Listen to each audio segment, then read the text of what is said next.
Hi, my name is Scott Birkin. I'm the author of a book called How Design Makes the World, and I'm here to teach you a lesson about Norman doors, a fresh way to think of the classic usability example. Now, for those of you who don't know what a Norman door is, a Norman door looks like this. It's where the instructions, push or pull, are betrayed by how the door actually functions. It's a classic example. It's called a Norman door because it comes from a book written by Don Norman called The Design of Everyday Things. Now, it's a classic example because it illustrates how the maker of a thing, clearly they want people to use their door, they made it, designed it in a way that betrays the fundamental ways that our minds interact with the world. If we see something that looks like it should be pulled, we're going to tend to pull it. So to put a handle on something that should be pushed means you've designed it poorly. You did not understand how people's brains work when they're interacting with the world.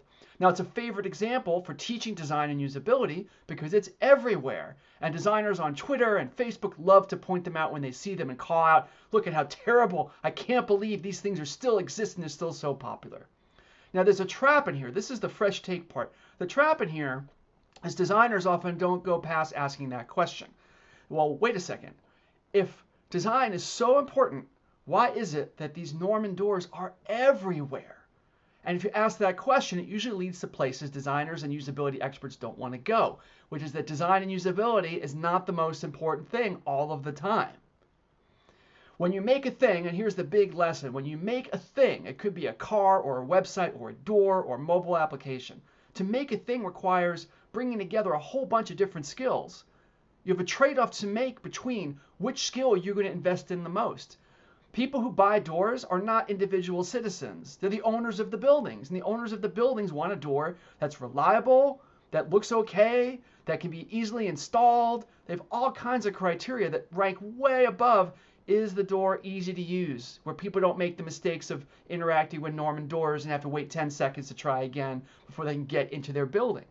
So when you go back and look at the bigger picture, there may be very good reasons why manufacturers of doors don't care so much about ease of use. There may be really good reasons why a building owner buys a door that satisfies these other criteria. For interior doors in offices, Vox did this great video where they talked about these kinds of doors you see in all sorts of office buildings, where it's all glass with a metal bar and you push on the bar, but it's meant to pull. One thing that designers of interiors want to do is bring in natural light.